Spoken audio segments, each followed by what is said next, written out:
the ability of witches to interfere with or destroy the fertility of man, beast, and crop.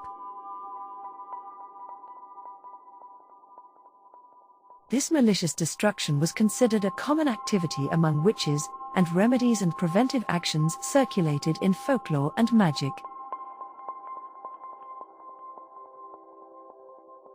Blasting is the antithesis of rituals to enhance fertility, and accusations of it date to the 2nd century CE.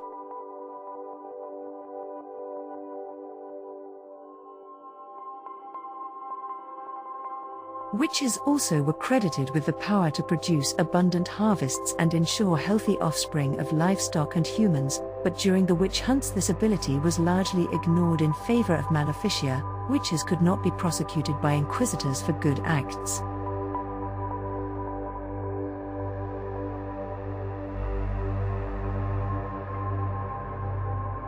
Since fertility was vital to prosperity, it was believed that a witch who wanted to harm a neighbor would cast a spell on his generative ability or that of his livelihood.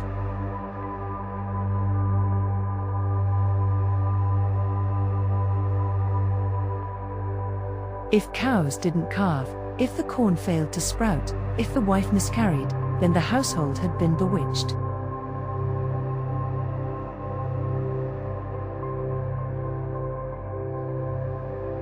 The bewitchment could be done with a look or touch, but usually involved incantations and magic powders.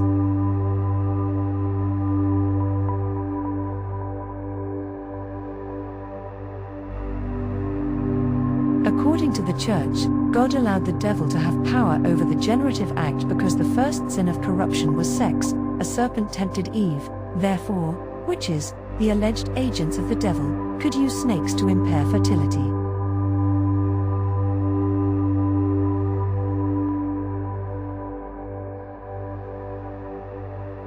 To blast crops, witches were said to take a flayed cat, toad, lizard and viper and lay them on live coals until they were reduced to ashes.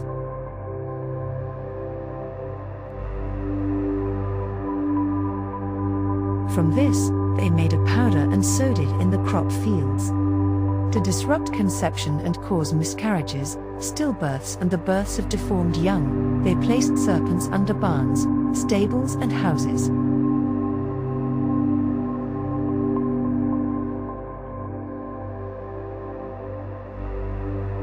A medieval male witch named Stadlin in Lausanne, France, confessed, perhaps with the aid of torture, that he had for 7 years caused miscarriages in the wife and animals of a certain household simply by placing a serpent under the threshold of the outer door of the house.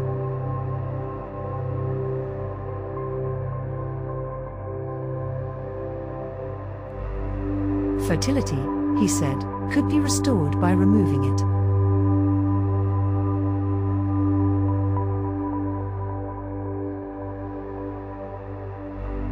But the serpent had long since decayed into dust, and so the owners excavated an entire piece of ground.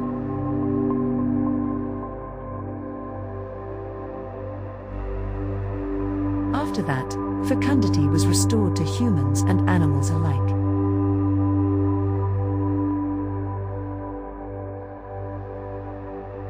In a story recounted in the Malleus Maleficarum, 1486, a pregnant noblewoman in Reichshofen was warned by her midwife not to speak to or touch any witches if she ventured outside her castle.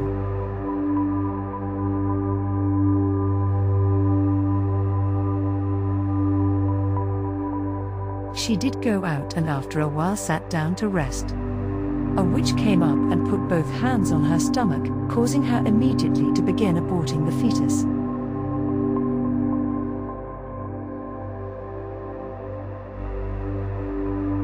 She returned home in great pain. The fetus did not come out whole but in little pieces.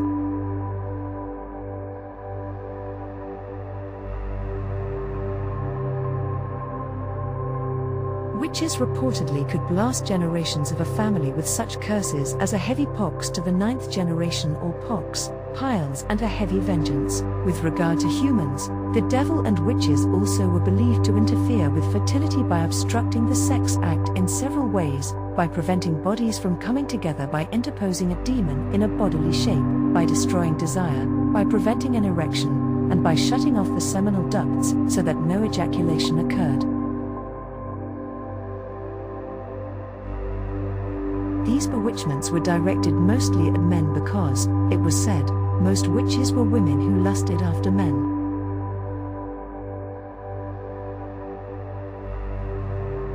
The devil preferred to work through witches rather than directly because that offended God more and increased the devil's power.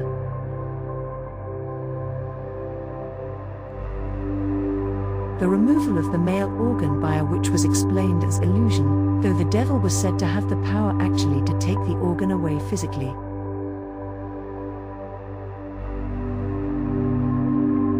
A spurned mistress, for example, might be a witch who cast a spell to make her lover believe he had lost his penis, he couldn't see or feel it.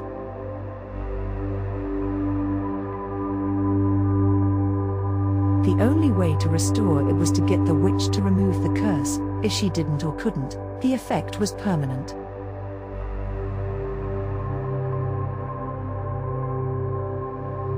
One story attributed to a Dominican priest tells of a young man who came to confession and proved to the father that he was missing his penis by stripping off his clothes. The priest could scarcely believe his eyes.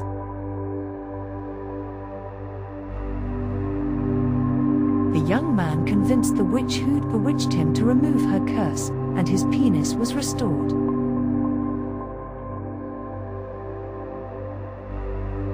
This type of bewitchment allegedly affected only those persons who were sinful fornicators and adulterers.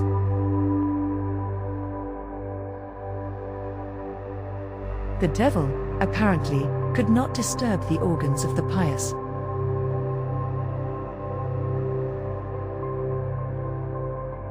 Some witches were said to collect male organs and keep them in boxes, where they wiggled and moved and ate corn and oats.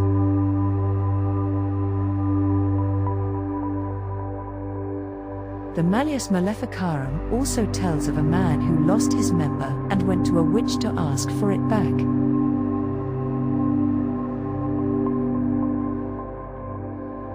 She told the afflicted man to climb a certain tree, and that he might take which he liked out of a nest in which there were several members.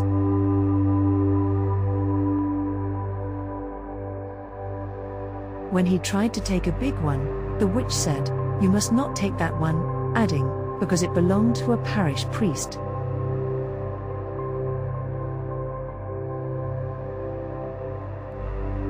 Given the prevalence of folk magic in daily life in centuries past, and given the jealous and vengeful aspects of human nature, it is likely that individuals cast or paid to have cast blasting spells against neighbors and witches, brewing up trouble to competitors. The Inquisition used blasting to its own ends, as one of many justifications for the crushing of pagans, heretics and political enemies of the Church. In modern paganism, witchcraft, and especially Wiccan blasting and all other acts of harmful magic are considered unethical.